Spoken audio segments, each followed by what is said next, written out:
새해 들어 저는 올해의 표어로 다시 복음으로 또는 다시 복음의 본질로라는 그런 주제를 잡아보았습니다.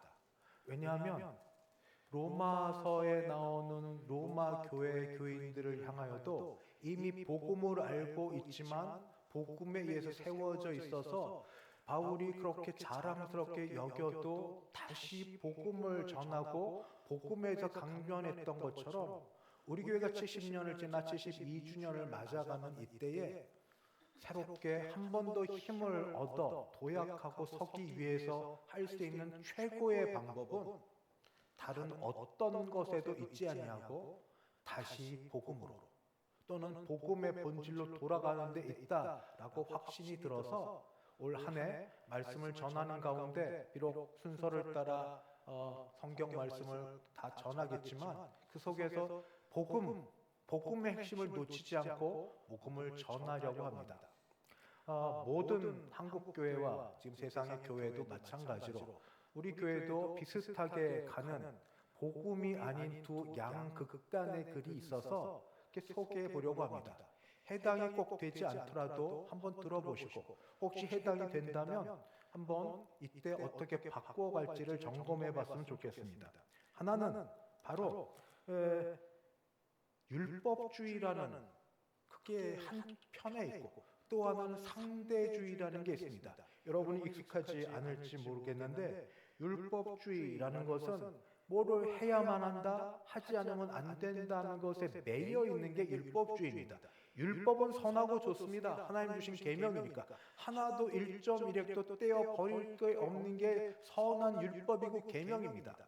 우리 주 예수는 율법을 폐하러 오시지 않았고 율법을 완성하러 오셨습니다. 그러니까 율법은 선하고 좋은데 거기에 율법주의가 되면 거기에 매여서 그것을 하라와 하지 말라 사이에서 자신이 노예가 되는 상태가 바로 율법주의라고 한다면 여기에 반발로 튀어나간 게 상대주의입니다. 상대주의는 말 그대로 절대가 없습니다.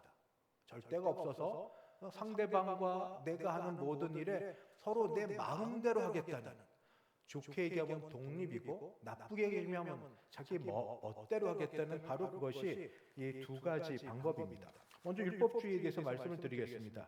율법주의의 나쁜 것은 하라와 하지 말라에 매여 있는 것은 물론이고 더 나쁜 건 교묘한 게 하나 있습니다. 내가 하라와 하지 말라를 잘 지킴으로써 또 좋게 말하 그런 것을 순종함으로써 하나님을 교묘히 움직이려는 그 시도가 그 마음에 들어가 있다면 그건 율법주의입니다. 율법주의자는 이렇게 말하고 이렇게 생각합니다. 내가 이만큼 했으니, 내가 이만큼 헌신했으니 하나님은 당연히 이만큼 복을 주실 것이야 하고 여긴다면 율법주의입니다. 신앙이 거래 같습니다.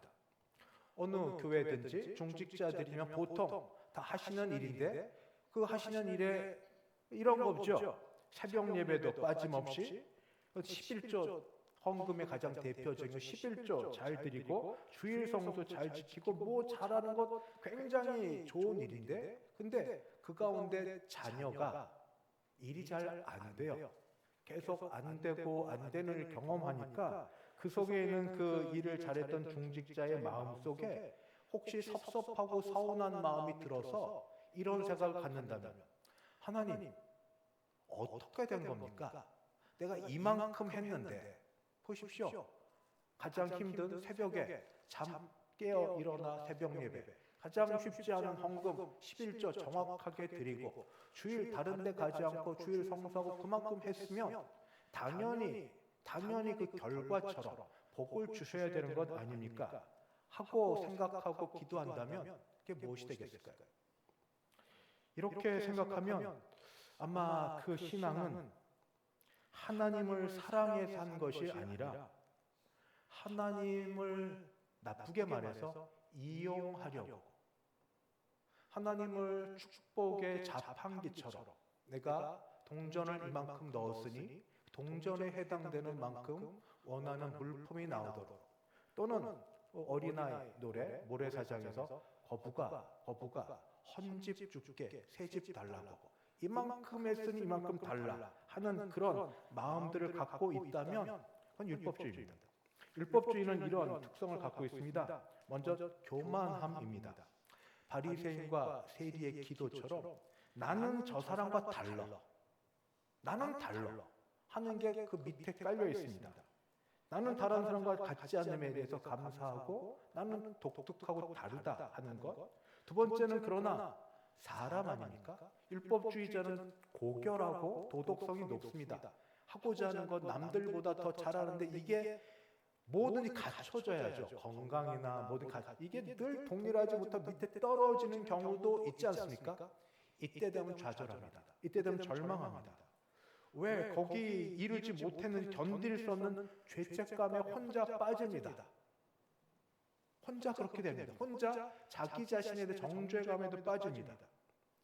이들에게 헌신은 기쁨이 아니라 그때는 짐이 됩니다. 세 번째는 판단입니다.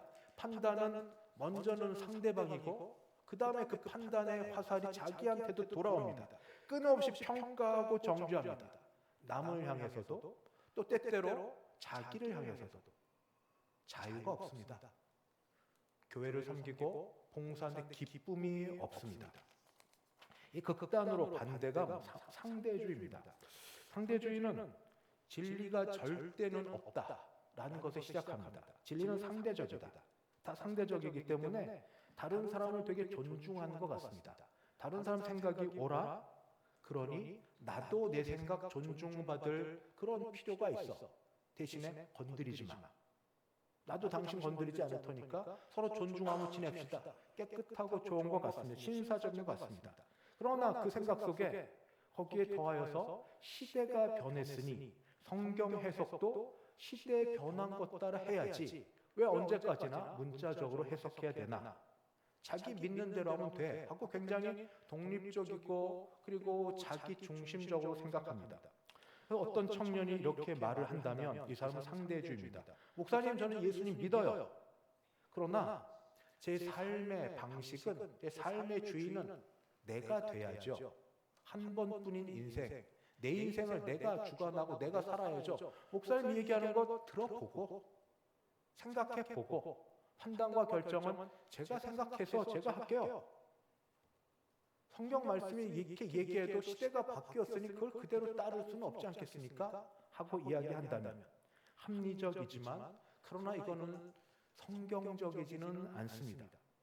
자기가 주인이 되고 예수님은 조연이나 옆에서 상담해주는 그런 분밖에 되지 않습니다. 상대주의도 그런 특징이 있습니다. 첫 번째는 그러다 보니 절대가 없다 보니까 방향 감각을 상실합니다. 절대 기준이 없으니까 그때 다릅니다. 본인도 다르고 그 사람과 함께한 사람도 어디로 가야 될지 모르고 갈팡질팡합니다. 두 번째, 절대 기준이 없고 그 속에 있는 신앙이 깊게 들어가지 못하면 굉장히 얕습니다. 왜냐하면 본인이 마음에 드는 부분만 발췌해서 받아들이고 남은 부분은 나한테 안 맞으니까 안 받죠. 저는 근래에 어떤 분과 대화에서 만나는 그런 일이 있었는데 그분은 이단은 아닌데 이단적 성향이 강한 분이에요. 근데 그분과 얘기하면서 보통의 우리 교인들과 너무 다른 걸 봤어요. 그분은 나름 힘이 있더라고요. 나름 힘이 있어요. 왜 힘이 있는가 했더니 그분은 저희가 볼 때는 건강해 보이지 못하는 신앙이더라도 믿고 살아요. 산다고요. 자기가 그렇게 살아요. 우리는 머리로는 알고 입으로는 얘기하는데 안 살아요. 힘이 없어요. 우리가 더 실제를 갖고 있는데 실제 삶의 싸움을 보면 오히려 이단적 성향을 갖고 있는 사람과 정말 실제 싸움에서 이길 수 있을까? 영적 기도를 하고 싸운다면 그 싸움에서 승리할 수 있을까? 이런 생각들이 듭니다. 이 상대주의적 생각을 갖고 있는 사람들은 개인주의입니다. 당신 옳고 나 옳고 우리 교회 이건 다 뒷전입니다. 내가 우선이기 됐기 때문에 저는 이 두 개를 다 극복하고 제 3의 길이며 절대길 복음의 길로 가려고 합니다. 복음은 바로 어떤 거냐면 바울은 복음을 부끄러워하지 않는다고 얘기했는데 복음은 당시 사람들 로마인들은 결코 지지 않는 최악의 극악무도한 사형 틀이고 유대인들도 하나님이 얘기하시는 하나님께 저주받은 자가 달리는 거니까 그런 것이지만 복음을 부끄러워하지 않습니다. 이 세대에도 여러분 전도하는 게 쉬워 보이세요? 아무것도 아닌 것 같아 보이지만 나가서 소리 지르면서 큰 소리 전도지 주고 그 사람이 오든 안 오든 효과가 있든 안 없든 쉬운 줄 아세요? 한번 해보세요. 특히 젊은 친구들한테 어떤 눈치, 어떤 눈초리, 어떤 대우 받는지 아세요? 어른들은 그래도 안 받아도 말하는 젊은이들 다 이어팟 쓰고 다 그냥 자기라고 눈초리도 안 줘요. 거기서 오는 모멸감들이 있습니다. 내가 왜? 내가 뭐가 부족했어? 나는 복음을 전하는데 자기 예수 믿어 영생 얻으려고 하는데 얼마나 무시를 당하는지. 그러니까 젊은 친구들 자꾸 그걸 당하다 보니까 은근히 자기도 모르게 젊은 친구보다는 어르신들을 조금 더 찾게 되는 경향이 있습니다. 용기가 있으면 그래도 하긴 합니다만. 복음의 핵심은 바로 이겁니다. 내가 아니라 예수님. 내가 한 것이 아니라 예수님이 하신 것. 이게 복음입니다. 아까 말씀드린 율법주의 바로 이거죠. 내가 했어요. 내가 했어요. 내가 모두 안 하고 모두 하고. 내가 했어요. 내가 했으니까 이만큼 주시는 게 맞죠? 내가 했어요. 상대주의는 나는 그런 거 하고 싶지 않아요. 그러나 내가 원하는 건 이거예요. 내가 원하는 거. 나. 둘 다 달라 보이지만 그러나 본질은 같습니다. 내가 했고 내가 원하는 거. 그러나 복음은 아닙니다. 복음은 내가 없습니다. 복음은 예수님입니다. 예수님이 하신 겁니다. 예수님, 오직 예수님. 예수님이 하신 것이 바로 복음입니다. 누가복음 15장의 말씀에 현대편으로 좀 해석을 하면 바로 그렇게 됩니다. 형은 아버지의 모든 규칙을 다 지키며 삽니다. 그러나 규칙을 지키며 살 때 본인의 생각은 이렇게 됩니다. 내가 이렇게 하니까 나는 유산을 받을 자격이 있어. 마치 자녀들이 어린 자녀라면 내가 숙제를 다 했고 어머니를 도와 설거지를 했고 동생과 잘 지냈으니 그 다음 아빠한테 용돈 주세요. 나 할 거 다 했으니까 용돈 주세요. 이런 식이라면 율법주의라는 것이죠. 거꾸로 또 상대주의도 마찬가지입니다. 상대주의는 어떤 건가? 상대주의는 아버지 생각 고루해요. 아버지 건 옛날 거예요. 규칙이 옛날 거예요. 시대가 변했어요. 라고 얘기하는 것. 그래서 상대주의는 시대가 변했으니 아버지 옛날식으로 11시까지 지금 11시면 그런가? 11시까지 들어오지 못하면 문장 문다. 찜질방 가죠? 괜찮죠? PC방 가죠? 그리고 아버지 제 인생은 제 거예요. 알아서 할 거니까 터치하지 마세요. 내 인생 내가 알아서 살게요. 아무 소리 하지 마세요. 이렇게 말한다면 그건 상대주의입니다. 거기에 비해서 진짜 아들은 이렇게 얘기합니다. 아버지와 나와의 관계 속에서 아버지가 먼저 나를 사랑하셨어. 아버지가 나를 먼저 알고 나를 키워주셨어.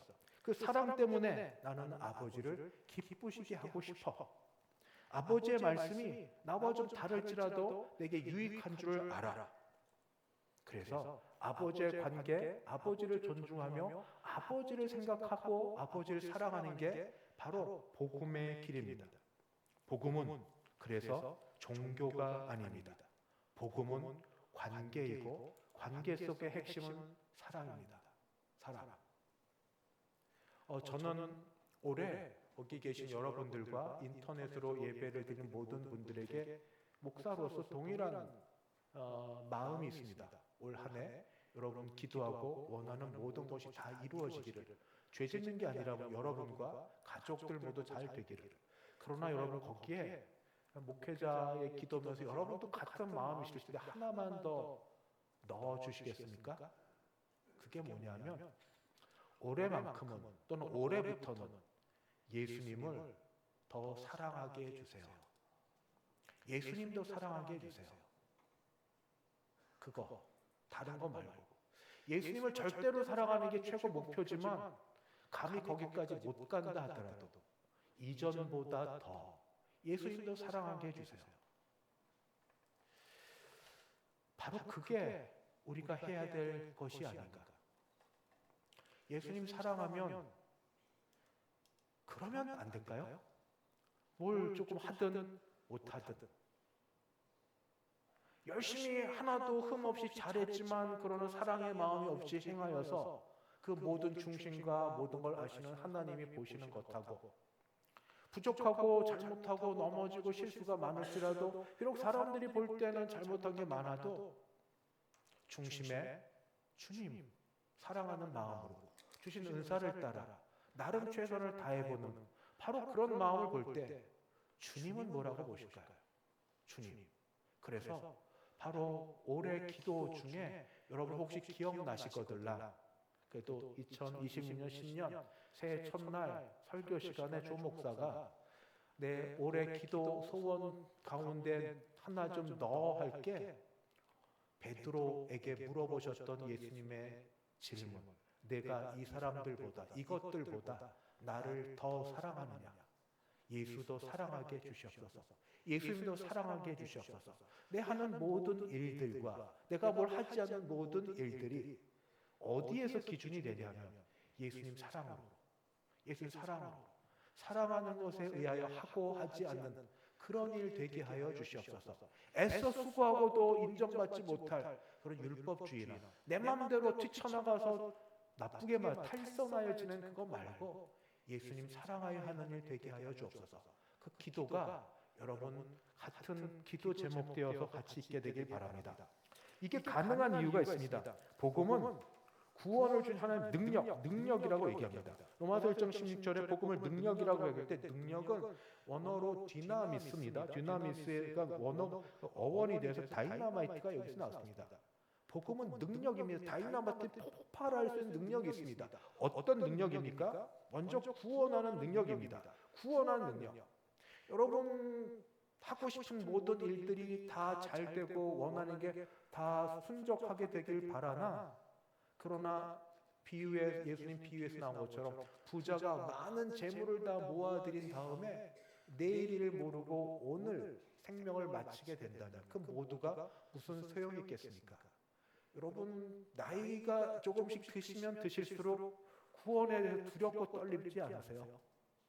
과연 내가 확실히 믿음으로 구원받는다고 했는데도 될까 말까 이런 것 저는 그런 어르신들 너무 여러 봤어요.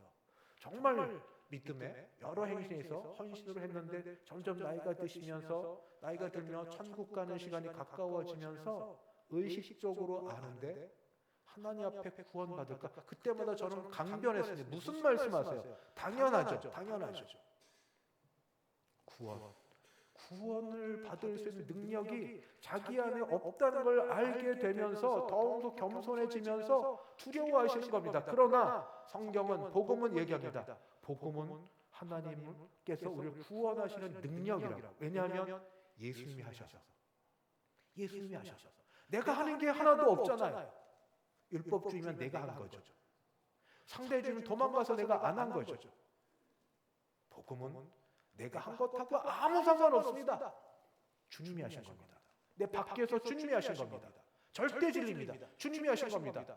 믿음은 선물이죠. 하나님 주신 선물로 믿어지게 되는 게 은혜 아닙니까? 힘으로도 안 되고 돈으로도 못 가고 어여뻐도 안 되고 잘생겨도 안 되고 바로 믿음은 되네. 믿음조차 선물로 주셨으니 예수를 주로 고백하고 하나님을 감히 아버지라 부르고 성령께서 내 안에서 감동케 하시는 이 역사가 내 안에 흔적처럼 되어 있는 한 복음은 나를 구원하는 능력이 되는 줄 믿습니다. 복음은 능력입니다. 어떤 능력? 구원의 능력.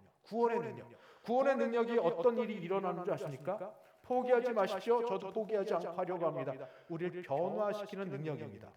복음은 하라고만 말하지 않고 실제 일을 일으키십니다. 어떻게 해요? 실제 예수를 믿게 하심부터 시작하여서 의롭다 여기시고 성화하면서 마지막 영화에 이르기까지 우리를 이루어 가십니다. 말 안 들으면 매를 대기도 하시고, 왜냐하면 하나님은 사랑하는 자녀에게 징계를 하시니까, 징계가 없으면 사생자니까 다치게도 하시고 어렵게도 하시면서도 자녀를 빚어가시면서 거룩하고 흠없는 자녀로 만들어 가시는 게 하나님이 하시는 일이십니다. 복음은 그래서 능력인데 우리를 변화시키는 능력입니다.